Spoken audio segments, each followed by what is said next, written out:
한 명도 힘들지만 요 3명, 4명 탈북도 어마어마하게 힘들잖아요. 탈북자 230여 명이 꿈에 그리던 한국 땅을 무사히 밟았습니다. 어제 이어서 오늘도 탈북자 240여 명이 입국함으로써 사상 최대 규모인 460여 명의 탈북자 입국이 모두 마무리됐습니다.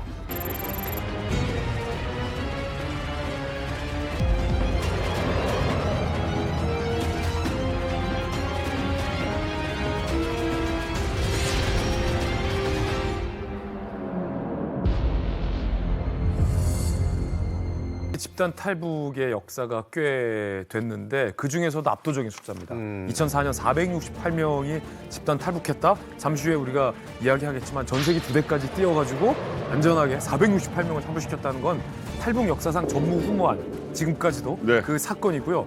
당시 김정일이 얼마나 대노했는지가 북한이 보였던 반응 곳곳에서 드러납니다. 네. 일단 북한이 베트남을 향해서 막 뭐라 그래요. 아, 이번 사건에 베트남이 한국 정부가 공모한 것을 간과하지 않겠다 하면서 북한이 막 그 성을 내면서 방방 네. 베트남에게 온갖 화풀이를 합니다.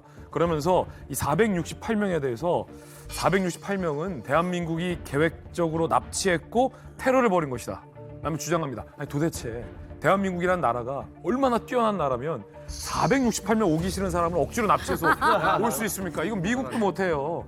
그때 저도 이제 그 상황이 정확하게 기억이 나는 게 뭐냐면은 이게 2000년도 초반 같은 경우에는 고난의 행군이 이제 막 끝나고 아직까지 마무리가 되네 하네 이런 때였잖아요. 네네네. 그때 분위기가 뭐냐면 북한은 분명히 셀프 붕괴한다예요. 고난의 행군 이후에요. 하고 있는데 이 사건이 터진 거예요. 그렇죠. 그러니까 사람들이 그때 충격을 받는 게 아니라 봐라 내가 한 말 맞지 북한 셀프 붕괴한다고 몇백 명의 집 탈북을 했으면은 곧 이어서 휴전선 붕괴된 다음에 우르르 다 넘어올 것이다 이런 분위기였어요 진짜. 아니 좀 이쯤 되니까 이제 좀 궁금해지는 게 이 수백 명의 이 탈북민들이 어떻게 같이 모였으며 그렇죠. 그리고 어떻게 400명이 공안한테 안 들키고 어떻게 생활을 했는지도 너무 궁금합니다. 이 네 분이 지금 한국에 같이 오셨잖아요. 네. 그럼 북한에서도 같이 아니요. 그건 아니죠. 몰랐어요? 그럼 어떻게 탈북한 시기는 서로 다르고 그냥 베트남이라는 공간에 가서 호치민에 가니까 우리가 머문 숙소에 가니까 이 사람들이 있더라고. 난 지금 처음 보는 사람들이. 예. 그렇죠. 처음 뵀죠. 468명의 이제 탈북민이 어떻게 한꺼번에 이제 우리나라에 들어오게 됐는지 이게 이제 가장 궁금한 거잖아요. 그 전에 일단 유현주 씨에게 좀 여쭤보고 싶은 게 탈북 결심을 하게 된 계기가 있을 거 아니에요. 저 같은 경우에는 뭐 사람마다 다 이렇게 시기가 다른데 저는 2000년대 초반이었잖아요. 2004년도에 탈북을 해서 전 직행으로 중국을 거치지 않고 바로 베트남으로 온 케이스인데 그 당시 중국을 통해서 들어오는 한국 비디오물들을 접하게 된 거예요. 초반이고 예, 예, 초반이죠. 그래서 가을동화나 올인이나 천국의 계단 이런 드라마들이 정말 그냥 핫했었어요. 그냥 야 너 그거 봤니? 누구 그거 봤니? 하게 되면 올인 아니면 천국의 계단인 거예요. 근데 이건 그냥 멜로 영화잖아. 멜로 드라마잖아. 그렇죠. 그런데 모든 영화나 드라마 북한에서 나오는 건 기승전 장군님으로 끝나고 김정일 장군 만세하고 잡혀간단 말이에요. 근데 저 천국의 계단에서는 신현주 씨 자기를 사랑하지는 짝사랑하는 여인이 그 행복을 바란다면서 자기 각막을 기증해 주겠다는 유서를 써놓고 눈 가리고 정서야 행복해야 돼 하고 자살하고 죽어요. 우리 그때 친한 친구들이 통곡 가면서 봐서 나만한 새끼들 멋있다. 멋있다. 네. 너무 멋있는 거야. 사랑하는 저 여자 날 안 사랑하는데 그 여자의 행복을 위해 가지고 자기를 바치는 거예요. 그래 너무 충격을 받은 거야. 야 남한에 가면 저런 남자들이 엄청 많겠구나. 네, 그 북한의 시각으로 남한 드라마를 보면 저기 절대로 드라마를 안 보여요. 권상우야 신현준이요. 신현준이 더 멋있죠. 그렇지 이 드라마. 자기 목숨을 바쳤잖아. 이 드라마에. 아니 저 신현준한테는 완전히 저기 뭐 체주를 장군님 모시듯이 한 거 아니에요. 네, 그런 걸 보니까 남한에 가면 저런 남자를 만나겠구나. 만나셨어요 그래서? 오빠 만나. 비스무리한 거 만났어. 이수물이 만났대. 자, 그럼 주순이 씨는 어떻게 이제 베트남으로 가시게 된 거예요? 이제 북한에서 어떤 상황이었고 또 어떤 루트를 거쳐서? 제가 경성어학전문학교 나왔는데 나오고 나니까 그때 집 사정이 알게 된 거예요. 그래가지고 병원은 취직 안 하고 그냥 시장에 나와 풀빵 장사했어요. 친구 어디 나왔었다고요? 경성어학전문 의학 전문. 네. 거기서 뭐 전공했는데요? 물리학. 오. 근데 붕어빵을 파는 게 나아. 물리학적으로 이제 먹고 살 게 없는 거잖아 물리학 나와가지고 지금. 예, 그렇죠. 그래가지고 친구한테서 야 400원만 그때 북한 돈은 400원만 좀 꺼라 해가지고 그거 가지고 4원짜리 풀빵을 100개 받아가지고 시장에서 내 팔면 그래도 100개 팔면 1원씩 부쳐 먹으면 그래도 100원은 버니까 그러면 국수에 그때 당시 1kg 25원 했으니까 하루 종일 팔아서 그거라도 어때요? 2kg면 푸짐히 먹어요. 저희 식구. 그래가지고 그러려다가 시장에서 초등학교 때부터 친구였던 그 친구를 만났는데 배도 이렇게 8개월이에요. 그래가지고 남편이랑 같이 왔더라고요. 근데 약간 밀수 물품이 있긴 한데 이게 조금 좀 위험한 거다. 그래서 조금 이렇게 하면 5,000원 그때 북한 돈은 5,000원 주겠다고 하더라고요.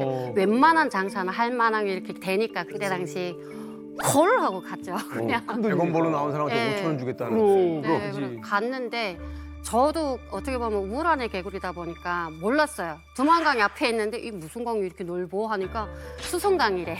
수성강? 예, 저 수성강이라고 있거든요. 청진에 있잖아, 수성. 네, 수성강 청진에 있어요. 그러니까 거의 여기까지 이렇게 수성강이구나. 연결이 되는구나. 저는 그렇게 생각을 했고. 두만강인데 네. 속이고? 네.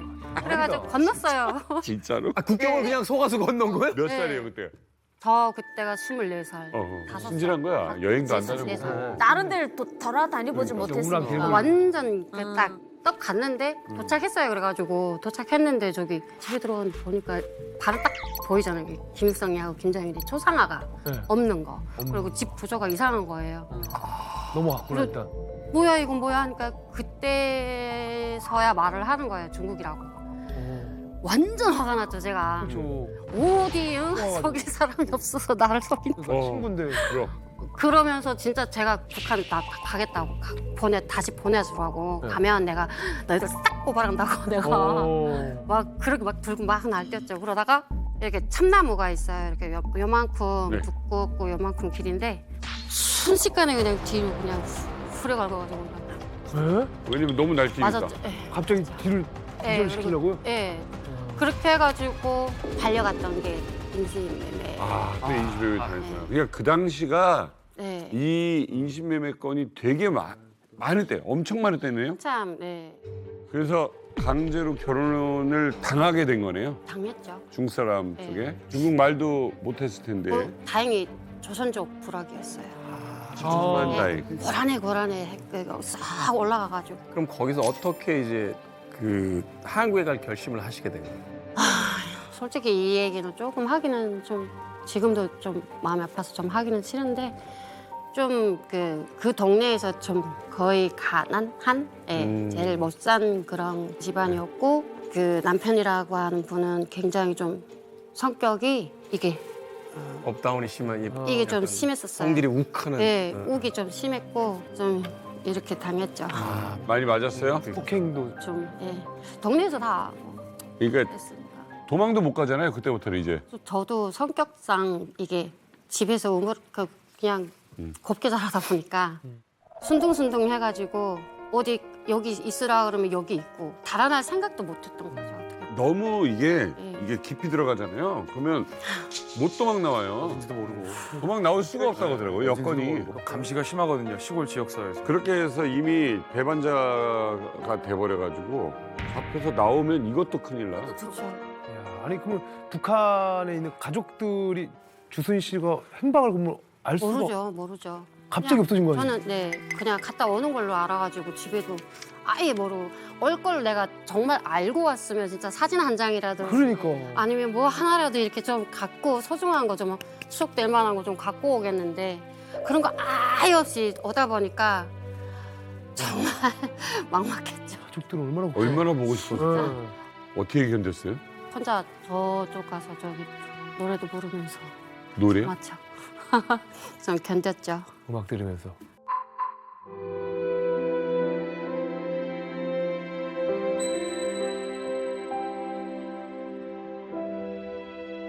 아니 그래서 이제 좀 궁금해지는 게 이제 그 상황에서 이제 어디를 어떻게 해야 될지를 잘 모르시잖아요.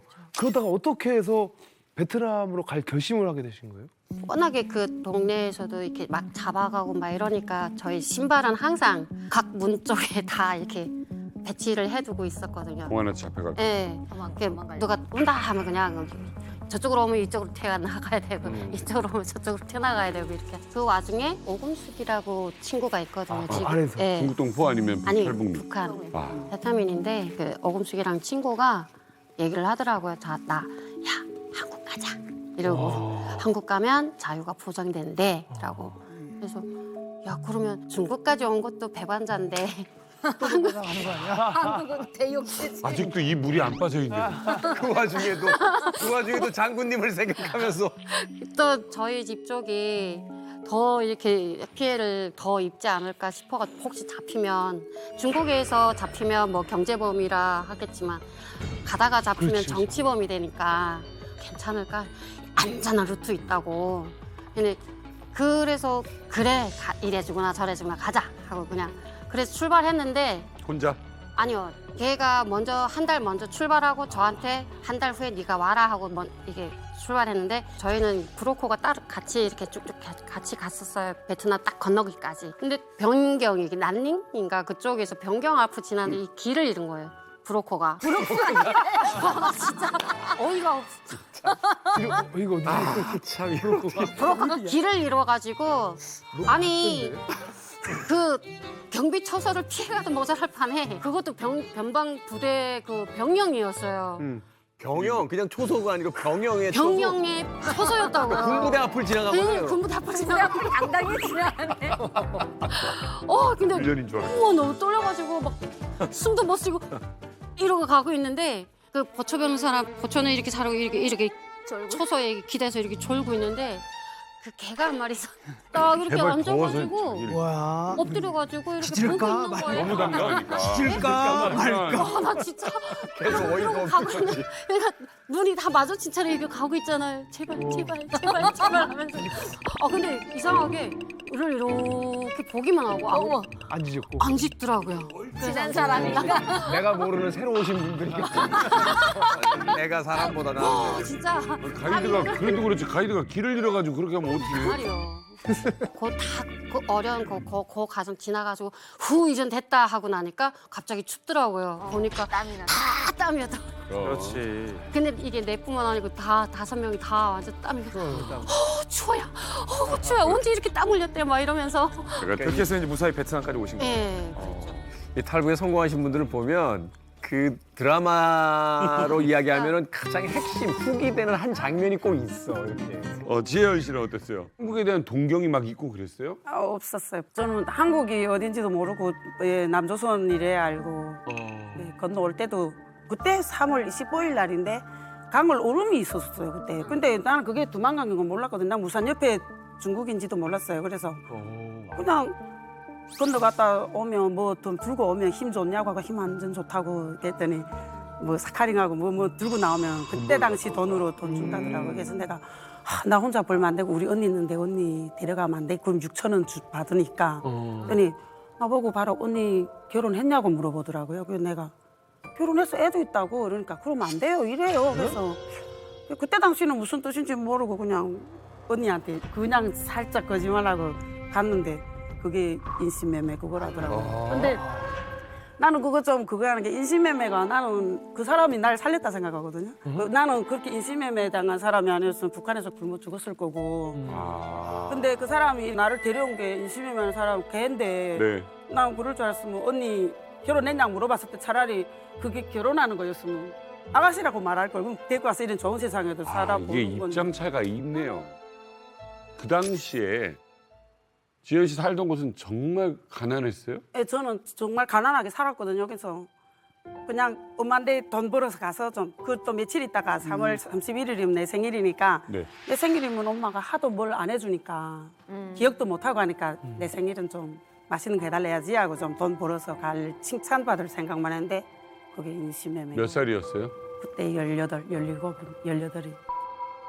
졸업할 때 겨울 김정일이 내준 교복 동복을 입고 탈북했어요. 그러면은 그 중국에서 어떻게 좀 지내셨고 결혼 어떻게 하게 된 건지. 또 너무 오니까 이미 인신매매로 두 명 언니가 있어서 중국 오니까 말하는 거예요. 그 언니가 사실 너 이제 북한 못 가 이래요. 그래서 그 언니들 물어보니까 26살이라더라고요. 그러면 네가 나이 어린데 말 안 해서 미안하다고. 그러니까 어리니까 되게 많이 잘 사는지 못 사는지 따져가지고 나를 보낸 거예요. 그래서 고1 나이에. 네, 뭘로 간 거예요? 무슨 역할로? 결혼으로. 결혼. 몇 살? 18살. 18살 때 그때 당시 26살 남자한테 보낸 거예요. 그때는 처음에는 힘들었는데 또 살다 보니까 또 다들 잘 대해주고 너무 어리니까 다행히. 잘 해주더라고요. 그나마 다행히. 네. 그 집에 이제 시집을 갔어요. 거기서 아이도 낳았어요? 예, 나왔어요. 그냥 임신 한두 번 했는데 너무 공안들이 잡아가서 낙태시키고 막 이러는 거예요. 네. 동네 언니들도. 그래서 그냥 먼저 임신을 그냥 약 먹고 안 하다가 21살에 이번에 가니까 또 병원 갔어요. 갔더니 이번에까지 하면 애를 못 낳는다는 거예요. 무조건 안 해주는 거예요. 말 아는 병원은 그 환자 줘서 말 아는 의사는 거기밖에 없는데. 그래서 그냥 낳고 너무 잡아가니까 우리 동네 언니들도 잡혀 갔다가 잡아가고 근데 그나마 시댁이 잘 사니까 나는 안 잡아가고 돈을 갖다 주니까 그냥 나보고 한국 가라 이렇게 해서는 안 된다. 왜냐하면 나 혼자 잡혀가면 뭐죠? 애 혼자 하나 아니면 애를 데려가면 또 어떻게 그러니까 한국 가라 이러는 거예요. 남편이 브로커를 좀 구해줬죠. 아 그래요? 네. 남편이 적극적으로 그러면 적극적으로. 가라고 도와준 거네요? 네, 도와줬죠. 그래도 너무 착한 남편이요. 본인이네. 아. 자, 이렇게 해서 여기까지가 이 세 여성분의 베트남 입성기예요. 그 뒤에 베트남 생활이 어떻게 이루어졌고 어떻게 집단으로 한국에 왔는지는 잠시 후에 또 얘기가 펼쳐집니다. 아 진짜? 그런데 제가 이제 사전 조사를 쭉 하다가 한 가지 좀 의문점이 생겼어요. 바로 여기 계신 이 최현성 씨의 이 이북에서의 사생활에 대해서 제가 좀 철저히 조사를 해봤어요. 아 그래? 자, 최현성 씨, 다 알고 왔으니까 사실대로 얘기하세요. 자, 일단 아버지가 상당히 좀 유복한 가정 생활에서 형편이 좋았고 할아버지가 혹시 중앙당에서 일하셨습니까? 네. 중앙당. 중앙당 간부랑 인사하세요? 아버지가 혹시 국제연합 무역회사에서 외화벌이를 좀 하셨습니까? 네. 서공실. 그러면은 상당히 좀 재력과 권력을 집안이 다 갖고 있었군요. 그쪽에서 살 때는 좀 뭐 이렇게 굶지는 않고 살았던 것 같아요. 그래서 평양 외국어 학원을 다닐 수 있었던 엘리트였죠, 도련님. 네. 자, 그럼 여기까지만 보면 제가 봤을 때 최현성 씨는 탈북할 이유가 없어요. 왜 탈북하셨습니까? 사실 저는 탈북을 하는 거를 지금 몰랐거든요. 베트남 와서 아버지가 얘기를 해줘서 알았고요. 사실 아버지는 무역을 했었어가지고 뭐 일본하고 중국 이런 쪽은 자주 다녔었으니까. 그래서 아버지가? 일본도 다녔다고요? 네, 일본의 수출 때문에 많이 다녔었거든요. 그래서 무역 일꾼이었으니까. 네, 그래서 그 주변 나라들은 좀 많이 다녔었어요. 그래서 당연히 그냥 중국에 여행 가는 줄 알고 그냥 국경까지는 왔었는데 누구예요 지금 같이 떠난 게? 지금 저희 어머니, 저희 여동생, 그다음에 아버지, 저 네 명. 국경까지는 가족이 기차 타고 이동을 했고 아버지는 여권이 있으니까 항상 가지고 다니니까 근데 여권으로 갈 때 보이부 사람들이 같이 갔었어요. 강을 건너요 아니면 정식으로 건너요? 저는 군인들이 안내를 해줘가지고 어떻게 보면 좀 편하게 왔습니다. 그래서 군인들이 호의해줘서 야야 이분들 탈북하신다. 비켜. 아니 그런 건 아니고요. 그 정도는 아니고요. 무슨 그냥 길로 건너요? 자기를 따라오면 된다. 걱정하지 말아라. 너무 이렇게 무섭게 생각 안 해도 된다. 그래서 저는 분명히 아버지가 여행 간다고 그랬었는데 그때부터 이제 좀 약간 저 이렇게 의심이 계속 들었던 거죠. 이게 또 혹시 무슨 다른 게 있는 게 아닐까. 그때부터 약간 불안했던 건 있었던 것 같아요. 약간 정식 길로 군인들하고 갔어요? 아니면 산 같은 걸로 갔어요? 저희 가족은 강을 건너긴 했는데 네. 얼었었어요. 겨울이어가지고 강을 건너긴 했는데 왜 건너? 강으로. 네, 저희는 강이 그렇게 생각 넓지는 않았었어요. 그 북한 경비대의 에스코트를 받으면서 강을 건넌 거네요. 에스코트라기보다는 뭐 그냥 안내를 받은 거죠. 강을 건너갔어요. 건너면 이제 누군가가 기다리고 있었어요. 강 건너자마자 바로 차로 안내를 하더라고요. 그래서 차 타고 이동해서 가니까 어디로 간 거예요? 네? 차 타고 어디로 가요? 우리 아버지랑 현미랑 어머니랑 우리 가정집인데 그냥 그 안전가옥 같은. 다르다. 사실 제가 그때까지만 해도 이렇게 주입식 교육을 많이 받았고 하다 보니까 계몽이 덜 됐다 그래야 되나? 장군님 네, 아직 그게 잘 안 됐었거든요. 네, 제가 아마 저희 집안에서 제일 그랬을 거예요 아마. 제대로 된 빨간색으로. 네.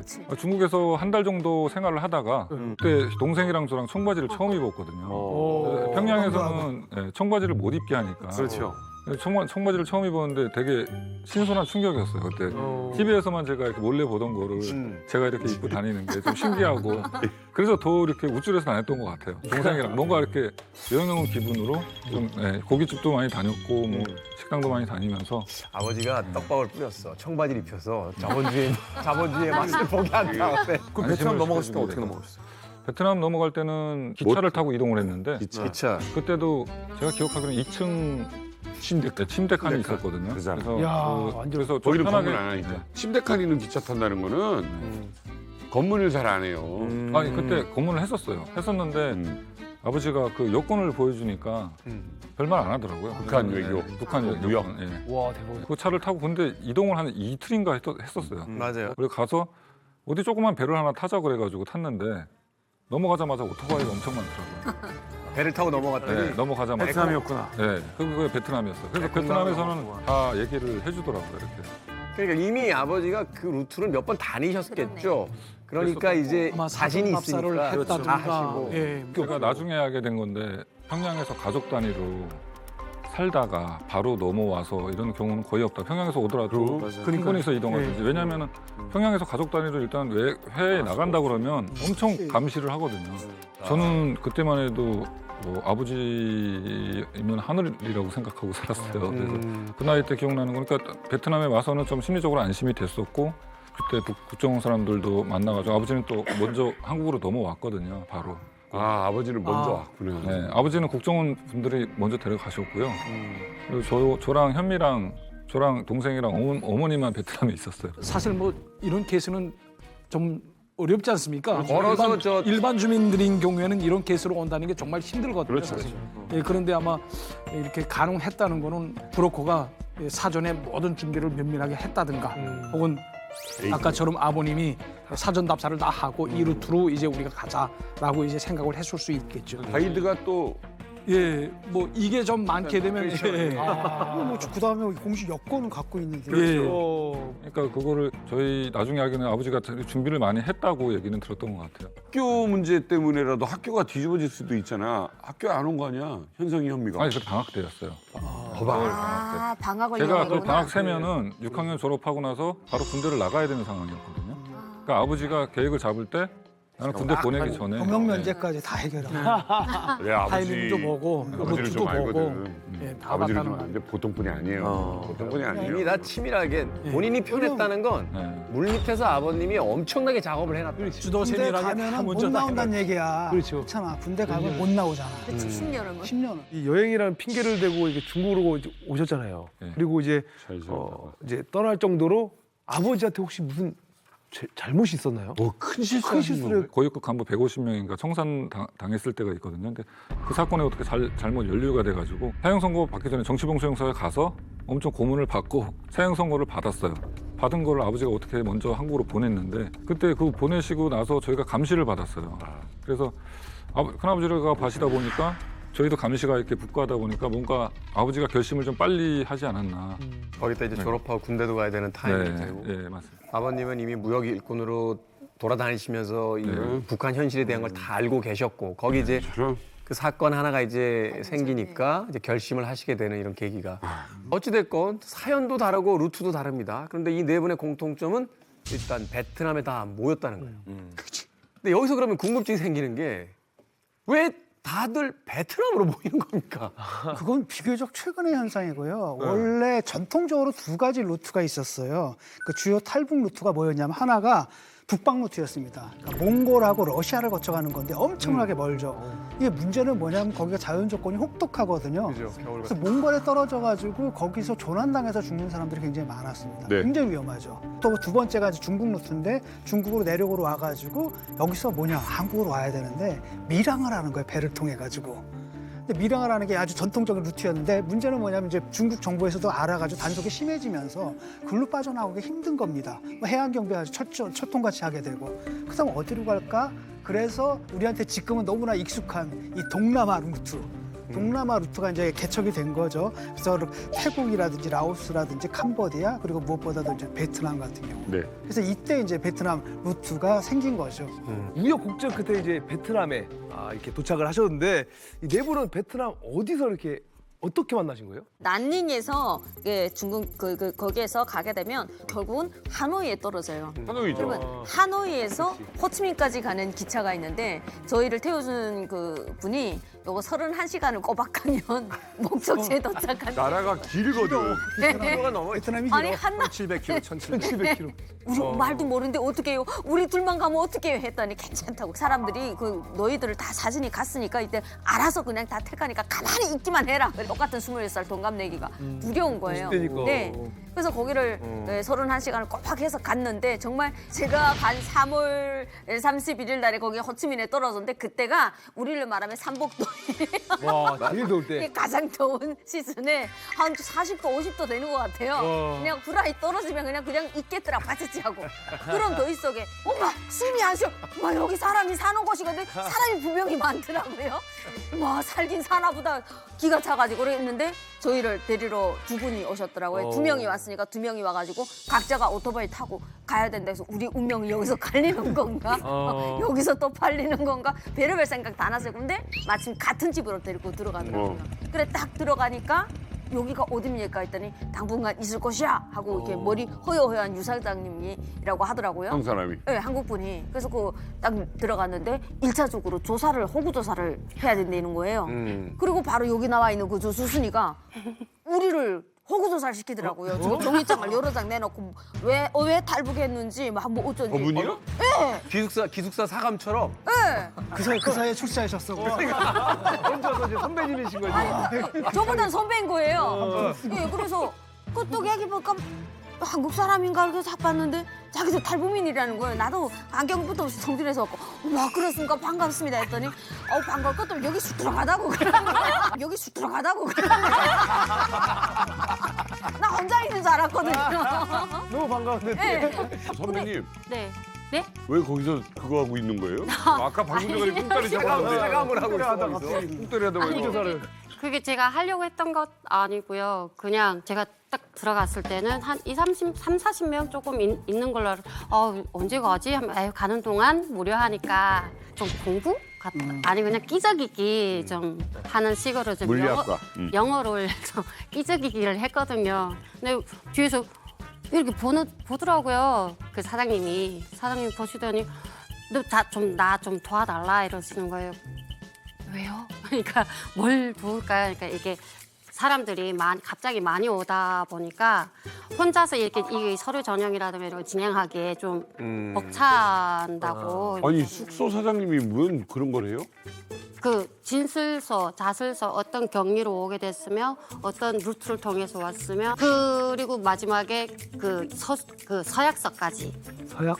예, 그 여기서 그 물어봤던 거를 이제 밖에 나가서 말을 하지 말아야 돼. 비밀 지켜달라는 서약서까지 이렇게 해가지고 그거 받는 거 좀 도와달라고 그래가지고 그 이후 그때부터 제가 했던 것 같아요. 그래가지고 왜 탈북했고 어쩌고저쩌고 좀 간단한 이렇게 조사를 1차적으로 호구 조사를 마쳤어요. 그렇게 하고 방 배정을 어디를 받았다 해서 뚝 들어가니까 우리 배정 받은 방에 한 7-8명이 또 있는데 2차 호구 조사를 시키더라고요. 그래서 넌 어디서 왔고 그러니까 왜 우리 그 깜방이라 그래서 깜빡하면 자기소개하잖아. 그런 거 있잖아요. 네, 세리머니. 안녕하세요. 나는 이게 사유지에서 살던 애들이 맞나 싶을 정도로 싹 딱 노란 머리 불대가리 딱 해가지고 이래가지고 그냥 찰싹 붙는 그냥 배꼽 딱 내놓고 이렇게 앉아가지고 딱 이따가 서로 와 이 분위기가 되게 그 살벌한 거예요. 텃세 완전 신고식. 신고식에 그냥 딱 근데 우리는 중국물 못 먹어본 그렇지. 아주 그냥 직행이잖아요. 그렇지, 그러니까 바로 어리버리 해가지고 그래가지고 너네 뭐 언제 받고 중국에서 어째니까 우리는 직행입니다. 금방 왔습니다. 막 이랬더니 근데 너네 북한에서 왔 진짜 직행하기만 어째 근데 다 살들이 통통하네 그러나. 예, 금방 온 애들은 다 삐짝 말라 있는데 저희가 좀 제가 지금 상태보다 한 5kg, 6kg 쪘었거든요. 저 그 사진 알죠? 그 거지컷하고 예, 이랬던. 거지커다가 통통했다 말까. 걔는 다 말랐더라고요. 모르겠습니다. 그냥 굶지는 않았습니다. 이랬더니 앉아라. 너네 부모 잘 만나가지고 잘 처먹다가 왔구나 이러면서 말이 그렇게 이쁘지가 않더라고요. 예. 그래서 1차적으로 딱 그렇게 군기를 들어가지고 야 선배들의 터세가 장난이 아니더라고요. 그래서 우리는 도대체 언제면 나감 같아. 이제 언제지 언제 가냐고 물어보더라고요. 이제 와가지고. 이제 무슨 소린가. 나는 빨리 떠나고 싶은 거 너무 더워가지고 못 살겠더라고요. 그 정확하게 들어보니까 한 7, 8개월 정도 이 사람들이 있다가 내 순번이 되게 되면 또 그때 캄보디아로 가서 캄보디아에서 한두 달이 될지 두세 달이 있다가 그때서야 한국으로 가는 비행기를 드디어 탈 수 있다라는 거예요. 어마 나는 있잖아요. 그동안 까무라치고 싶습니다. 숙소에 몇 명이나 정말. 있어요? 예? 숙소에 몇 명이나 있어요? 저희가 있는 숙소는 한 40~50명 정도 있는데 이런 숙소가 한 100명씩 되는 숙소가 한 4~5군데 있다고 그러더라고요. 너 인원만 빠지면 내 순서 되나 했더니 무슨 소리라니. 이런 숙소가 한 4~5군데 있다더라. 그 사람들 가고 이제 저도 브로커가 2달이면 간다고. 또 삽니다. $100 준비해라서 $100면 넉넉히 쓴다고 3개월은 쓴다 하길래 가지고 갔는데 너무 오래 걸리니까 야 이거 큰일 났다 이거 애 젖도 다 뗐는데 큰일 났네 이거. 아 간식 줄 돈도 없고. 한국에 많은 걸 보고 어땠어요 느낌이? 거기 갔더니 너무 많아 사람들이. 놀랐죠. 저도 그러니까 애기 엄마 칸이 따로 있었어요 1층에. 근데 다 차갖고 나를 애 없는 방에 내가 단독으로 들어갔죠 그냥. 애 엄마 방에 다 찼으니까. 배현석 씨 궁금한데? 이제 여기까지는 형제같이 왔지만 여기서부터 특별대가 없는 것 같은데? 예, 그렇죠. 제가 일단 베트남에 와서 이제 세 분들하고는 제가 다른 숙소를 썼고요. 와서 아버지는 아버지 따로, 저 따로, 그다음에 어머니랑 동생 따로 이렇게 숙소에 세 곳으로 가족을 이렇게 해놓은 거예요. 그러네. 그래서 아버지는 근데 며칠 있다가 그냥 국정원에서 와서 가셨고, 한국으로. 네, 한국으로 먼저 오셨고, 그러니까 어머니랑 동생이랑 저만 베트남에 있었는데. 제가 묵었던 숙소는 제가 들어가니까 남자가 한 40명 정도? 근데 저희는 40명이 같은 방을 썼어요. 한 방을? 네, 한 방인데 그게 약간 지금 표현을 하자면 태권도 도장이나 약간 그런 그 표현을 지금 비교를 하자면 그런 데다가 어떻게 보면 숙소 그러니까 침낭 같은 거 이렇게 깔아주고 매트리스 안에 접는 거 있고 냉면처럼. 그런 생각을 진짜 처음 해봐가지고 네, 그때 가서 좀 황당했었거든요. 근데 그때까지만 해도 제가 평양에서만 살던 약간 우물 안에 개구리였어가지고 좀 약간 충격을 좀 많이 받았던 것 같아요. 거기 계신 분들이 그냥 뭐 김일성, 김정일 이렇게 세 글자로만 얘기하는 것도 저는 듣기가 굉장히 장군님이 김일성이가 저희가 왜 그럴 수밖에 없냐면 제가 외국학원 다녔다 그랬잖아요. 근데 외국학원 저희가 신입생으로 입학을 하면 알파벳도 모르는 애들한테 제일 먼저 가르치는 게 위대한 실험 김성대 원수님 고맙습니다. 위대한 영자 김정일 원수님 고맙습니다. 이거를 자기 전공 외국어로 알파벳도 모르는 애인데 외우게 하는 거예요. 무조건. 네. 그래서 학교 등교를 했을 때 그걸 못하면은 맞았어요. 어느 나라 말로 했어요? 저는 일전공이 러시아어였어가지고 한번 해줄 수 있어요? 뭐 스파시바 류비메야 제츠 게너럴리스무스 김일성 하고 뭐 스파시바 웰리케 루카바지젤 마르샬 김종일 이렇게 존경하는 말은 아닌 것 같은데.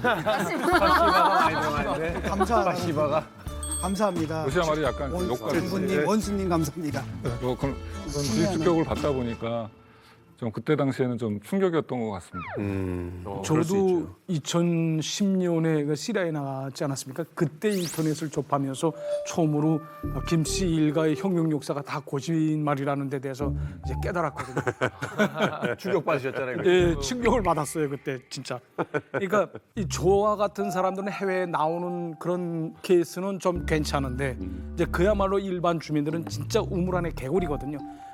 특히 평양 시민들은 사실 더 폐쇄적이라고 말할 수 있습니다. 왜냐하면 평양은 진짜 충성도가 높은 사람들도 살거니와 사회적 통제, 규율 뭐 굉장히 세거든요.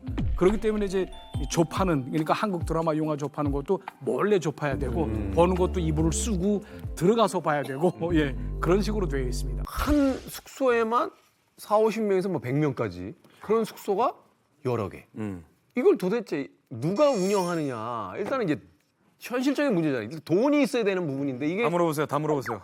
그래 두 번째로는 아니 우리가 동네에 낯선 사람 한두 명만 돌아다녀도 더군다나 외국인이 그러면 벌써 티가 나는데 아무리 분산을 시켜놔도 그렇지 이게 40~50명이 그게 어떻게 안 걸려요? 일단 대전제는 그때 당시 베트남에서 북한을 탈출해온 탈북민이 돌아다닌다 혹은 민간인이 불법 이 입국자인 탈북민을 보호하고 있다라면 베트남 공안에 의해서 적발됩니다. 베트남 당국이 봐주는 분위기가 아니었다. 그러면 더 놀라운 건 그렇게 100명에 달하는 무수히 많은 이 탈북민들을 5개, 4-5개의 이른바 숙소에서 어떻게 몰래 보호할 수 있었을까? 그 돈은 다 어디서 나왔을까? 일단 처음엔 베트남에서 미니 호텔을 운영하던 교민이 있었어요. 그리고 베트남과 우리나라를 오가면서 이른바 이제 북한 이탈 주민들을 돕고 지원하는 이 기독교계의 목사님들이 계셨어요. 아, 그래요? 그리고 베트남의 총영사관과 우리 국정원, 대한민국 정부 이 세 주체가 뜻을 모았죠. 그래서 베트남 영사관에서 이제 이 탈북민들을 캄보디아로 보내서 캄보디아에서 우리나라로 이제 들어오게 도왔던 거죠. 그래서 이 베트남에 있었던 그 숙소가 임시 거처 보호소 역할을 좀 했던 거죠. 그래서 하도 베트남까지만 가면 한국행이다라는 소문이 북한에 있는 주민들에게도 소문나서 당시에 베트남행을 택했던 탈북민들이 굉장히 많이 몰렸던 그런 시기였습니다. 그래서 아마 여러분들이 브로커랑 같이 베트남 땅에 당시에 도착했을 때 총영사관으로 브로커가 먼저 연락을 합니다. 그러면 총영사관이 이 숙소에 연락을 해요.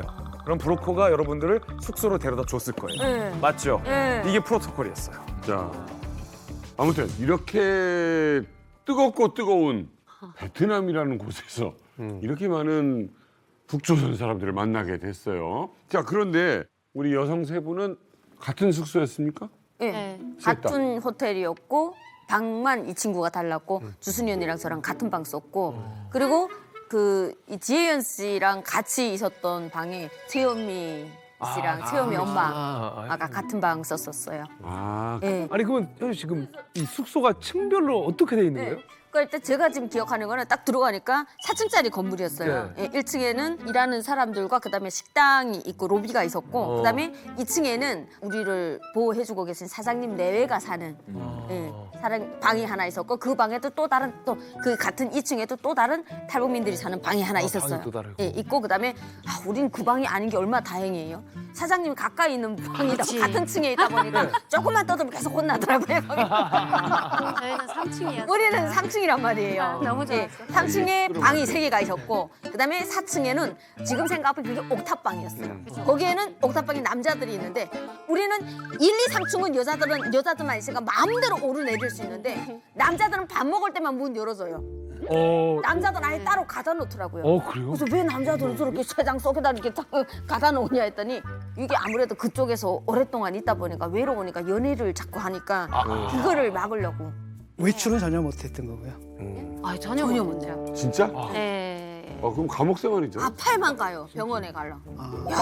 난 아프지도 않더만. 그러게 안 아프더라고요. 근데 여기서 이제 조금 궁금한 건 이런 겁니다. 어찌됐건 지금 이제 김진 기자가 이야기한 걸 들어보면 영사관도 관여가 돼 있고 민간 단체도 벌써 이제 배후에서 움직이고 있단 말이에요. 다 여러 이제 기관들이 다 합력을 해서 이제 운영이 되고 있는데 아까 이제 오신 분들이 468명이라고 했어요. 468명이면 이제 앞서 들었던 이야기를 이렇게 종합을 해볼 때 계속 적체가 됐다는 얘기거든요. 이런 현상들이 왜 생긴 겁니까? 일단 그 90년대 중반의 고난의 행군 그때부터 대량의 그 탈북자들이 중국으로 건너가요. 기억하시겠지만 그때부터는 귀순자가 아니라 이제 탈북자로 부르기 시작했잖아요. 뭐 그러면서 뭐 겪으신 것 같이 이제 인신매매도 당하시고 그러니까 대량 탈북자들이 이제 발생을 했는데 일단 중국에서 뭐 우리나라로 들어오는 그 당시에는요 좀 힘들고 초이스가 이제 동남아시아였는데 동남아시아 이제 3개국이라고 하면 라오스, 캄보디아, 베트남이잖아요. 근데 베트남밖에 선택권이 없었어요. 왜냐하면 라오스와 캄보디아는 전통적으로 친북 국가거든요. 근데 베트남 같은 경우에는 95년도에 도이모이 정책이라고 해가지고 개혁 개방 정책을 하면서 일단 95년도에 미국과 수교를 해버려요. 그 적극적으로 이제 신서방 정책을 펼치거든요. 그러니까 일단 딱 봤을 때 라오스는 못 가, 캄보디아는 못 가, 초이스는 베트남밖에 없잖아요. 그래서 베트남으로 꾸역꾸역 내려오시는데 너무 이제 인원들이 이제 밀려오니까 베트남 당국도 어쩌지 하다가 타이밍을 놓쳐버린 거예요. 그래서 적체가 되기 시작한 거죠. 당시가 노무현 정부 때였거든요. 그래서 대북 친화 정책을 이제 추진하고 있었던 상태였고요. 그다음에 뭐 김정일 그 위원장과 남북 정상회담도 추진하고 아직 안 한 상태구나. 좋은 관계를 유지해야만 했던 상황인데 아시다시피 베트남은 북한과 상당히 서로 이제 파병까지 했을 정도로 긴밀한 사이거든요. 그렇죠. 그다음에 사실 또 탈북민은 그쪽의 입장에서 보게 되면 불법 입국자예요. 그렇죠. 그런데 문제는 뭐냐면은 베트남 정부가 다 알았다고 보거든요, 저는. 다 왜냐하면 400명이 불법 입국자가 한 곳에 모여 있는데 그걸 아무리 바보다 하더라도 그걸 몰랐겠어요? 공산국가. 그러니까 이제 난감한 겁니다. 근데 보내는데 그럼 공식적으로 보내게 되면 북한 눈치를 봐야 되는 거예요. 그럼 비공식적으로 보내려면 뭐 바다로 배를 태워서 밀항을 시켜야 된다, 뭐 이런 거거든요. 이러다 보니까 이제 적체될 수밖에 없는 거죠. 법을 못 찾고 있으니까. 그런데 문제는 뭐냐면 이게 계속 늘어나가지고 지금 400에서 거의 500명이 됐던 거 아닙니까? 네네네. 더 이상 갈 수는 없었던 거죠. 아니 그러면 사실 이 탈북민 분들은 이제 기약도 없이 이제 한국 갈 날만 기다리고 있는 거잖아요. 그리고 이제 한 숙소에 100명씩 계시면은 정말 이 베트남 공안들한테 걸리면 어떡하지 하면서 좀 조마조마했을 것 같은데 어떠셨어요? 일단 저희 사장님이 매일 항상 저희한테 올라와가지고 하시는 얘기가 조용히 해라. 웃지 마라. 왜? 떠들지 마라. 왜냐면 우리 존재가 이렇게 많은 사람들이 한두 사람다는 거 100명 가까이 되는 사람들이 이 숙소에 있는데 한두 사람이 떠들기만 하게 되면 괜찮은데 저 아래층에서도 떠들고 위층에서도 이 각층마다 사람들이 저저마다 떠들면 동네 사람들한테 이 주변 사람들한테 금방 발각이 된다. 날씨가 더우니까 창문 다 열어놓고 살잖아요. 베트남이 더우니까 왜냐면 에어컨이 분명히 있었거든요. 근데 신참들은 더워 죽겠는데 얘네들이 한 7, 8개월 살다 보면 이 나라 날씨에 적응이 돼. 고참들이 이제 나는 더워 죽겠는데 얘는 춥다고 에어컨을 야속해 죽겠어요. 예, 그래서 문을 항상 열어놓고 있다 보니까 우리는 항상 자는 것도 9시 반이면 지치마라고 불 끄고 그리고 큰 소리가 나기만 하게 되면 사장님이 이렇게 플라스틱 차 있잖아요. 이런 거 들고 와요. 때릴라. 그래서 항상 매 맞는 사람이 딱 있어요. 왜냐면 안전 때문에. 우리 지혜 언니가 항상 웃음소리 커가지고 말하는 것도 크고 웃는 소리는 정말 탱크가 지나가요. 그러니까 너 이 120명 가까이 되는 이 사람들 너 죽이고 싶냐? 너그 웃음을 참아라고. 그래서 한번 좀 맨날 혼났어요. 슬픈 것도 힘들지만 웃음 참는 거지. 이게 왜냐면 외국인 이야기잖아요. 그러니까 뭐 베트남어로 떠드는 거야 상관없겠지만 이게 딱 들으면 벌써 외국 사람들이 저기 단체로 모여 있다. 근데 거리에는 안 보여. 이상하잖아. 건물 안에선 들리는데 그렇지. 바깥으로는 안 나와. 이상한 거니까. 그러니까 우리가 좀 답답하게 되면 때로는 뭐 오락해다고 막 노래도 부르고 입에서 좀 시간을 보냈으면 좋겠는데 그걸 절대 금지한 거예요. 신발을 신을 일이 없겠는데. 당연하죠. 예. 들어갈 때 딱 신발 벗어놓고는 나올 때까지는 신발을 신어보죠. 몇 달이나? 저는 1월 9일 날 들어갔다 7월 27일 날까지 신발 못 신어봤어요. 와 반년을. 네. 사장님들이 이분들을 괴롭히려는 게 아니라 안전을 위해서. 우리 안전 때문에 그런 거예요. 안전을 위해서. 저희가 한번 공안이 왔다고 근데 걱정하지 말아라 하면서도 사다리가 이미 다 넣여져 있고 좀 이렇게 어디로 내려가라고. 어디로 내려가라 저기 있어라고 막 그래가지고 저희가 예행 연습을 했지.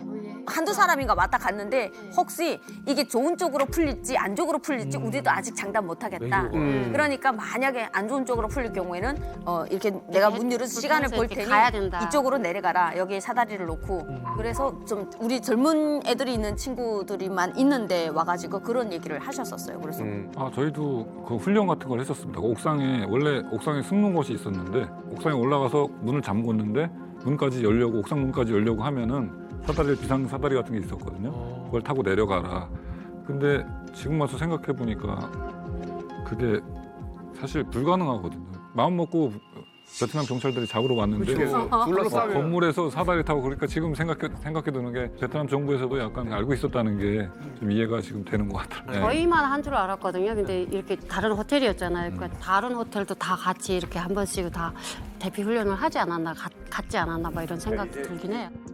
사람이 이렇게 많다 보면은 아까도 뭐 에어컨 누구는 덥네 누구는 시원하네 막 이렇게 말이 나오잖아요. 네. 그러면 이제 분명히 싸움이나 이런 다툼이 좀 나오지 않을까 좀 생각이 있어요. 드는데. 근데 봐봐요. 평소에는 막 이렇게 놀다가도 웃음 나는데 싸우게 되면 벌써 고성이 나오잖아요. 네. 네. 그래서 저희 그 호텔에서도 사장님이 규칙이 있었어요. 싸우기라도 하는 날에는 그 사람이 캄보디아를 가는 순번이 한 달 뒤로 늦춰진다. 오 세다 이거는. 예, 우리는 하루라도 빨리 가고 싶은 마음인데 한 달이란 건 정말 끔찍한 거거든요. 엄청난 저버린 거예요. 그래서 정말 썰이 이랬다가는 참고. 왜냐면 그 안에 갇혀 있다면 스트레스가. 맞아요. 네, 자니까 자꾸 누구 탓 갖고 이렇게 뭐 재밌게 놀다가 이렇게 됐다가도 갑자기 나는 빨리 가야 돼 가지고 참고 그랬거든요. 네. 많은 걸 생각하게 되는 게 그 한참 젊은 나이잖아요. 그리고 이제 생과 사를 아직도 장담할 수 없고. 맞아요. 근데 그 공간 속에서 어떻게든 또 시간을 보내야 되고 두려움도 잊어야 되고 또 그 안에서의 어떤 즐거움도 찾으려는 본능도 있고 참 힘든 시간들을 잘 견뎌왔다는 생각이 드는데 자 그러다 보면 이제 자기 순번이 돼서 떠나는 사람들이 생긴단 말이에요. 그렇지. 어떤 기분이 듭니까? 그 남아 있으면서 그런 분들을 이렇게 쳐다보게 되면. 캄보디아로 떠난다 하게 되면 그 한두 시간 전까지도 몰라요. 저녁 먹고 떠날 때? 네, 저녁 딱 먹고 이렇게 딱 이렇게 잘라 그러게 되면 사장님이 야 너 준비해 하거든요. 그다음에 완전 그 축제인 거예요. 그 가는 사람은 그다음에 그 가는 사람이 있는 방에 있는 사람들은 부러워 죽겠는 거예요. 좋겠다. 근데 그 사람은 또 샤워를 하고 또 화장을 딱 하고 가요. 그 밤에 가는데 굳이 화장을 하고 가요. 처음으로 8개월 만에 외출하니까. 아니 그걸 떠나서 나는 그 긴박한 탈북의 순간에도 화장품을 챙겨오신 여러분들이 더 대단해요. 와 기분 진짜 화장을 좋겠다. 꼭 해요. 그러니까 저는 한 3번을 봤는데 너무 부러워 죽겠는 거예요. 그러니까 그 사람 가는 거 보니까 나는 이제 2달도 안 됐는데 3달도 안 됐는데 나는 언제 8개월이 될까? 한 4개월, 5개월을 냉동 딱 됐으면 좋겠는 거예요. 자고 일어나면 시간이 가 있으면. 그다음에 가는 사람 본 다음 날 며칠 동안에 그 여운이 남아서 알아. 너무 시간이 안 가니까 죽겠는 거예요. 이게 군대예요. 맞아요. 힘들지. 그러네 제대할 때. 누가 내 동기인데 45일 먼저 전역한 거야. 뭐 교육인가 봐. 맞아. 네. 그때 대학생이 혜택이 있었어요. 짝하고 가죠. 이게 숙소를 떠나는 사람을 보면서 얼마나 부럽고 나는 언제 나가나 이런 불안감이 없겠습니까? 지금 468명이 다 있는데 우리는 언제 가? 이러다 못 가는 거 아니야? 또 유언비어도 생길 거야. 맞아. 우리 이러다 못 갈지도 몰라. 자, 그런데 탈북민들에게 갑작스러운 절체절명의 위기가 찾아왔다고 합니다.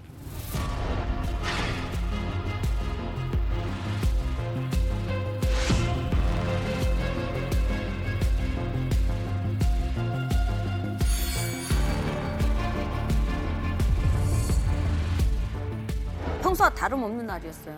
근데 갑자기 경찰복을 입은 사람이 무장까지 한 사람이 한 2-3사람인가 들어왔어요. 근데 우리는 그 사람들이 베트남어를 하니까 무슨 말을 하는지 모르고 오직 우리는 사장님 얼굴만 보는 거예요. 네. 사장님 어떤 표정을 하고 있는지 안정감을 갖고 있는지 불안해하는데 얼굴이 까매져 있었어요. 우와. 예, 그러니까 우리는 더 무서운 거예요. 근데 나 경찰차도 저기서 삐걱삐걱 하는 게 보인단 말이에요. 그러니까 우리는 정말 도안의 둔지가 돼가지고 과연 우리 운명이 어떻게 바뀔까? 오직 그냥 저 사람이 간 다음에 사장님이 어떻게 얘기를 하고 있을지 방에 들어가 있으라 해가지고 방에 돌아올라가지고 되게 불안한 마음으로 제발 별일이 없기를 벌일이 없기를 막 마음속으로 기도하면서 그리고 기다렸던 기억이 나요. 누군가 신고를 했을까? 그러니까 별의별 생각이 다. 별의별 생각이 다 들겠어요. 어느 숙소에서 문제가 생긴 거 아닐까? 아, 서로가 모르니까 예, 연결이 예, 안 예, 되니까. 당시 공식적으로는 베트남 정부가 수백 명의 탈북민이 이렇게 4-5개의 숙소에서 보호되고 있었다는 걸 공식적으로 베트남 정부 모르고 있었어요. 알고 있었던 게 아니에요. 모르고 있었어요. 감쪽같이. 예, 그리고 그 정확한 인원과 규모와 이 팩트 자체를 베트남 정부가 모르고 있었죠. 베트남 정부 입장에서는 불법 입국자 수백 명이 한국 정부의 조력도 좀 받는 것 같은 외교적인 문제를 삼을 만한 그런 상황이었던 거죠. 그래서 그때 당시에 베트남 공안이 들이닥친 거예요. 매우 정확하게, 매우 긴박하게, 매우 위급하게. 공안이 다녀갔어요. 숨죽이면서 모두가 다 기다리고 있고 그때 아마 숙소를 운영했던 이 교민 사장님들도 매우 당황했었어요. 청천벽력 같은 소리가 들려옵니다. 바로 베트남 당국이 468명 전원을 원래 있던 곳으로 보내겠다. 예? 라는 결정을 공식적으로 발표합니다. 그러니까 공식적으로요? 본국이란 말을 안 쓰고요. 북한으로 보낸다는 게 아니라 탈북민들이 있었던 중국으로 보낸다는 거. 근데 그 말은 북한으로 보내겠다, 강제 북송하겠다는 말과 똑같은 거죠. 그렇죠. 중국으로 보내진 탈북민들은 어떻게 되겠습니까? 다시 북으로 보내지게 되고 북으로 돌려보내지면 어떻게 되겠습니까? 처형되는 거죠.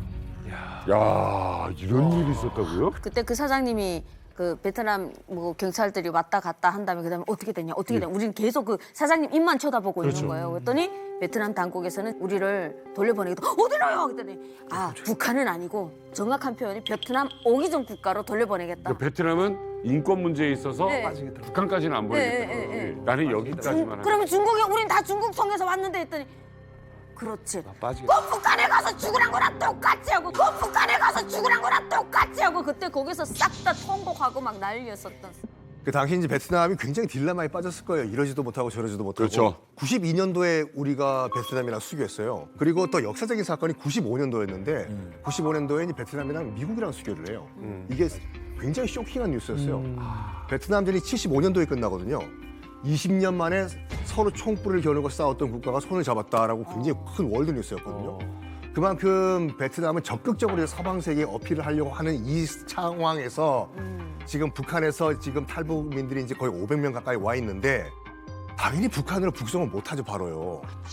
어떻게 할까 하다가 고육지책으로 내놓은 방안이 원래 출발한 국가로 보내겠다라고 약간 타협점을 찾은 것 같아요. 그게 그거죠? 그게 그거예요, 솔직히. 중국 가면 북한으로 바로 끌려가잖아요. 그렇죠. 진짜 탈북민들의 심정은 진짜 어떻게 보면 사형받은 듯한 어떤 그런 심정이었을 것 같은데. 그럼요. 이건 죽는 길이죠. 네, 이대로 그냥 베트남으로 추방되는 건가요? 그래서 우리 정부가 일단 화들짝 놀랐죠. 그래서 베트남과 물밑 외교 협상을 시작합니다. 우리 국정원 요원들이 현재 대거 파견이 됩니다. 그래서 저 이만갑에서 당시에 베트남 현지로 파견돼서 이 468명을 구출하는데 공헌을 세운 인물을 만나고 왔습니다.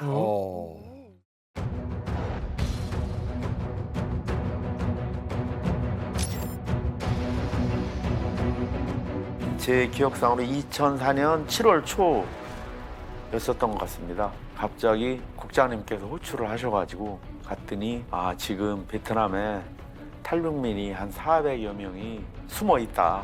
숨어 있는데 이 친구들이 탈북민이 맞는지 아닌지 이거 빨리 규명을 해야 되니까 조사단장은 당신이야. 신문 베테랑들 4명을 당신이 직접 선발해서 빨리 출장 준비하라. 그런 지시를 받았습니다. 저분이 대한민국에서 북한 탈북민을 가장 많이 본 분이에요. 어느 지역이든 인물 다 알고.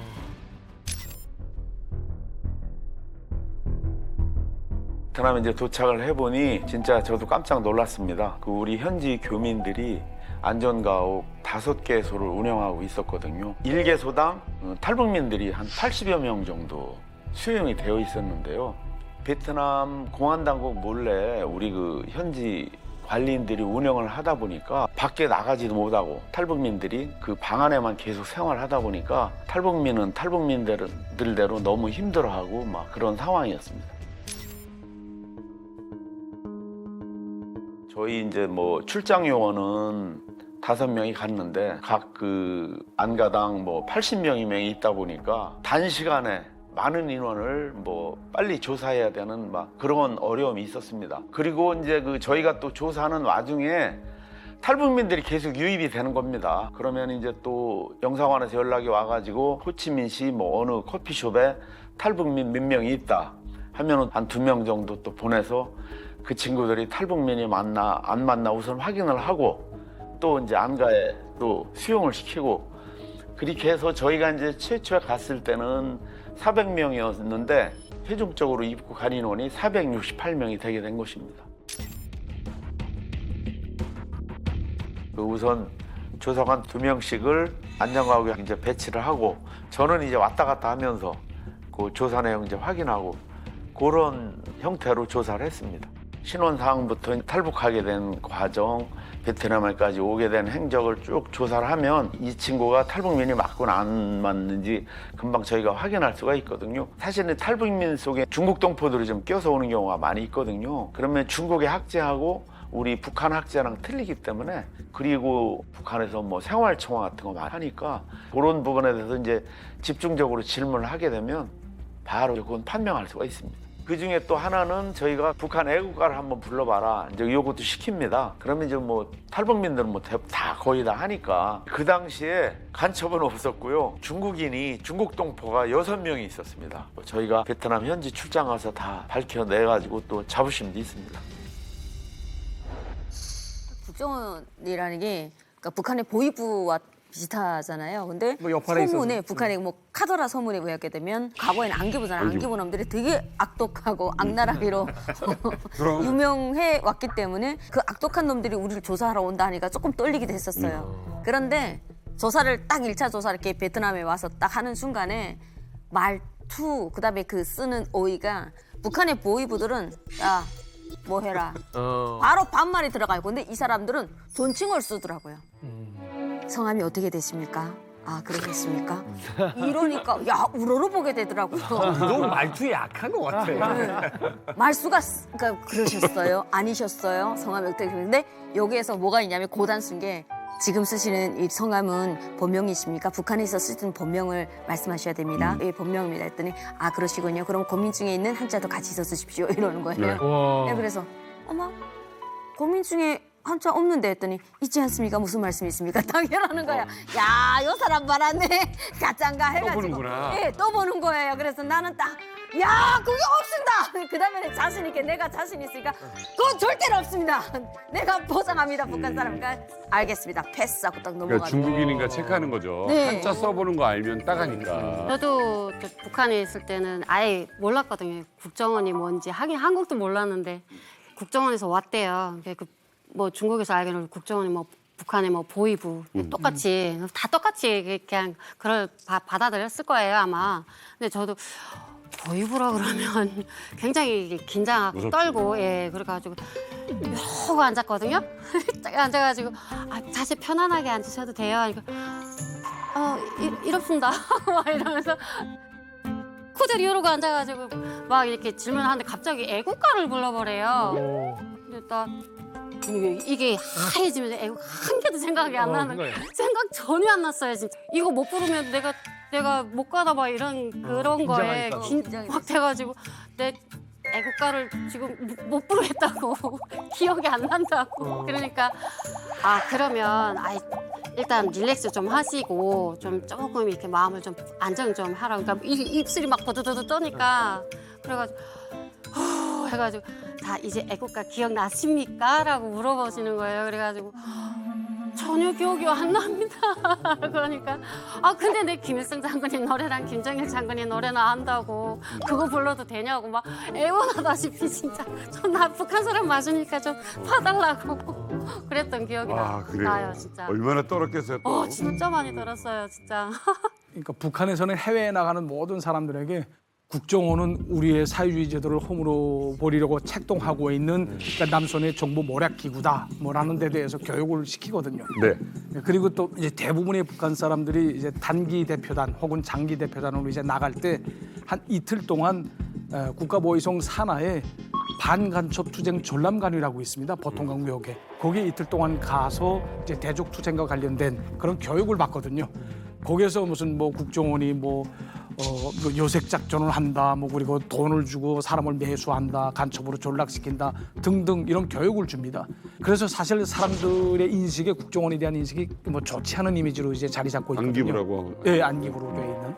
근데 실제적으로 여기 와서 저를 비롯해서 탈북민들이 이제 조사를 받는 과정에 뭐 선톱을 뽑는다는 거 뭐 이렇게 됐는데 선톱도 안 뽑고 예. 그리고 또 무슨 전기 고문 한다고 말을 들었는데 전기 고문도 하는 거 없고 그러니까 이런 거를 이게 자기가 직접적으로 체험을 하면서 아 이게 내가 알고 있었던 게 다 거짓말이로구나 이렇게 인식을 하는 거죠.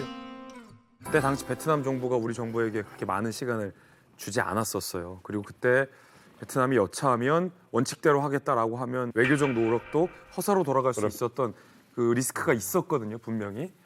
그래서 이 교회와 또 우리 정부의 어떤 비공식 로비도 베트남 정부를 향해서 굉장히 많이 했던 그런 상황이었는데 베트남 당국이 우리 정부에게 요구했던 게 크게 두 가지였어요. 한 번에 다 모셔가라. 한 번에. 빨리 500명에 가까운. 네, 두 번째는 비밀리야. 라는 거였어요. 그래서 대통령의 보고가 돼요. 대통령 이하 결정합니다. 468명을 한 번에 데려오자. 베트남 정부에서도 이걸 오케이 하게 됩니다. 그래서 탈북 역사상 전무후무한 468명의 단체 입국이 결정되게 된 거죠. 당시 이제 베트남에서 그해 10월 7일부터 아시아 유럽 정상회의가 개최될 예정이었거든요. 그리고 거기에는 우리나라 대통령인 노무현 대통령도 참석할 예정이었습니다.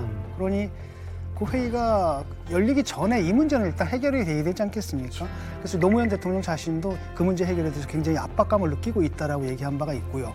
또 다른 한편으로는 만약에 이걸 갖다 중국으로 추방해봐. 그럼 뭐가 되겠습니까? 인권 문제가 발생하는 거거든요. 국제회의를 개최하는 나라에서 인권을 침해하는 그런 행위를 했다라고 국제적 비난을 받을 수는 없었던 거죠. 그래서 베트남 정부에서도 좀 전향적으로 판단을 내린 것 같습니다.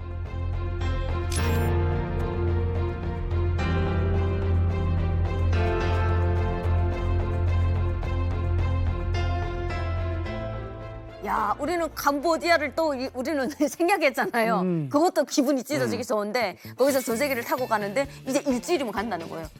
야, 그다음부터는 비행기 소리만 나게 되면 야, 비행기 뜬다! 그러면 그 창문을 요만한 조그만 창문에 저서마다 대면 야, 저 뚝배기 파랑이 한국 가는 비행기다 이러면서 저 비행기 타고 가는구나. 네, 우리는 뭐가 한국 비행기인지 모르는데 중국에서 좀 살한 사람들은 저 파란색 대한항공 있잖아요. 저 뚝배기 파란 게 있잖아. 드라마 봤으니까. 네, 호치민이 공항이 가까운 곳이다 보니까 비행기 되게 가까이서 보이거든요.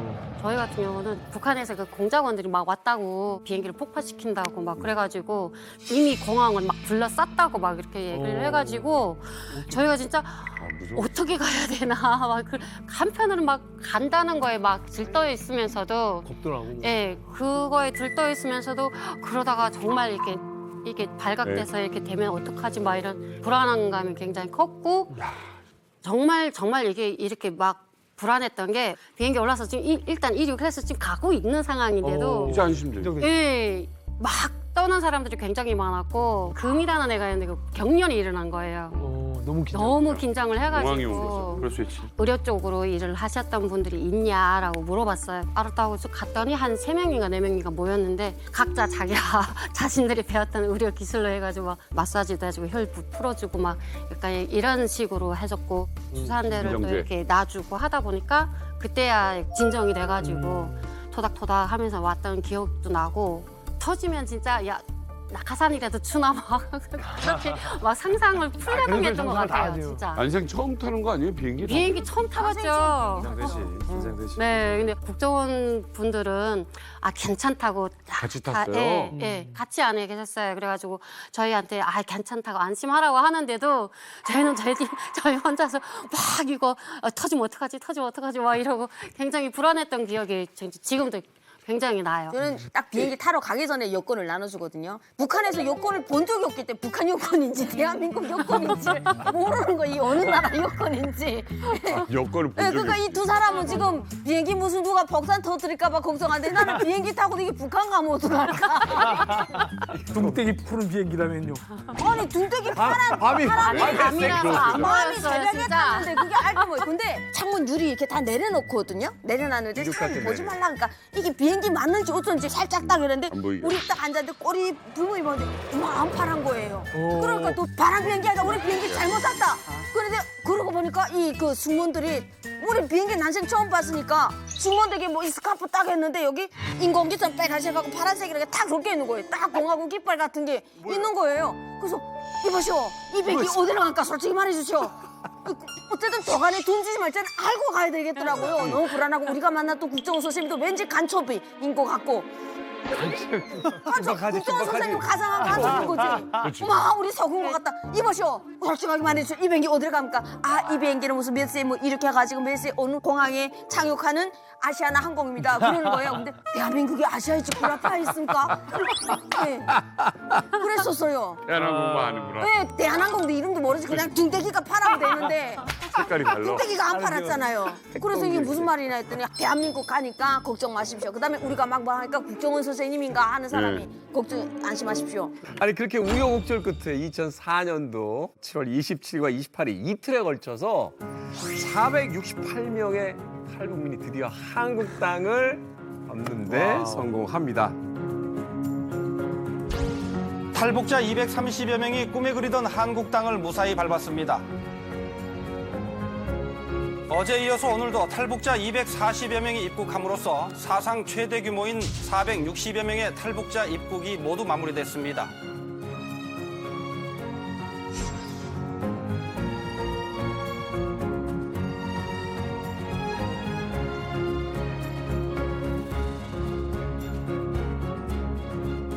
그날을 다시 한번 생각하면서 무사히 한국에 오신 여러분들에게 다시 한번 박수를.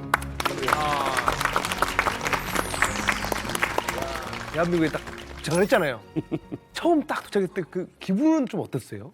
대한민국에 이 영예에 들어섰습니다 하면서 그 기장님의 그 멘트가 비행기 그래요? 안에서 멘트가 그때 되게 울컥했어요. 여러분들 그토록 오고 싶었던 대한민국 영예에 지금 들어섰습니다. 근데 와! 그다음에는 막 있잖아요. 또 막 설레고 막 그다음 점점 낮아지고 있고 막 이러는 데 있잖아요. 그때 막 울컥하고 막 대한민국 만세 부르고 막 어떤 애들은 울고 야 여기 대한민국이란 말인가 막 이런 예 그때 그 이 감동이 그 순간까지 안 믿는 사람 있지 않았을까? 있었어요. 아니 근데 창문으로 풍경을 보면 벌써 알잖아. 모르지. 비행기를 탄 적이 없잖아요. 저 같은 경우는 이렇게 차를 이렇게 취재진들이 있는데 고개를 보이지 말래요, 얼굴을. 버스에 올랐는데 이걸 열지 말래요.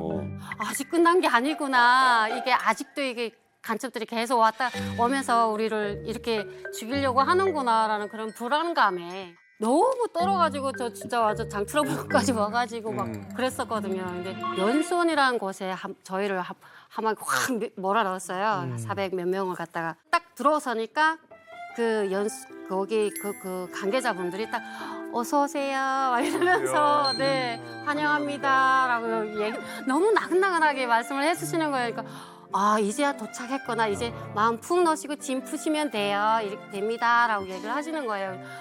아 예 하고 화장실부터 달려갔던 기억이 그러게. 네 정말 그때 저는 완전 긴장이 굉장히 많이 됐었어요. 정말 한국의 진정으로 왔구나. 어디서 딱 느꼈냐면 국정원 선생님이 호명하는 순서대로 내리시면 돼요. 일어서서 내려오시면 됩니다. 그러면서 주순이 씨, 지혜연 씨 하는데 막 날 보고 씨란다 막 드라마에서 막 연수 씨, 막 현주 씨 하는데 걔네 설레는 거예요. 무슨 동무, 처녀동무 막 이렇게 하지 무슨 씨 하니까 너무 좋은 거예요. 그래서 그 버스를 드라마에서 오는 한 장면이네. 네, 그 드라마 내가 드라마를 찍고 있는 거야 지금. 거기서 온 사람들이 C 발음 잘 안 돼서 유현주 씨. 맞아요. 근데 한국 사람들이 하는 발음을 딱 들으니까 진짜 내가 한국에 왔다라는 게 실감이 나는 거야. 그치. 그 버스를 타고 가는데 공항에서부터 쫙 나가는데 야 공항이 왜 이렇게 깨끗합니까? 부드러워? 번쩍한 게 고zo 얼마나 그냥 깨끗한지 찰떡을 구불려도 먹을 수 있겠다. 공항 바닥이. 예. 어디 북한에 찰떡 떨어지 먹나 그냥 더러운 게 다 붙어가지고 근데 이 정도로 깨끗하더라고요. 야 진짜. 그리고 우리가 딱 들어갔는데 들어가는 순간부터 그 여기 로비에 있는 TV랑 커다란 TV에 우리 모습이 그 버스 막 나오고 생방송으로 나오는 거예요. 그러니까 우리 모습이 여기 한국에서 막 방송되고 있다가 신기한 거예요. 생방송. 네, 그래서 숙소 방을 다 배청받고 다 샤워하고 나와서 또 우리 뉴스 뭐 나오나 해가지고 뉴스에 팔겨가지고 너 드라마 보겠다. 이씨 저 드라마를 무슨 드라마야? 야 그만 보고 뉴스 보자. 우리를 보자. 자, 뭐 20년이 지난 이야기입니다만 어디 일처럼 이야기하시는 걸 보면 참 얼마나 험난한 여정을 뚫고 여기 도착을 했는지 우리가 짐작해 볼 수 있고 또 얼마나 또 여기 오고 싶은 그 마음이 컸는지 또 우리가 또 눈치챌 수 있는 것 같아요. 맞아요.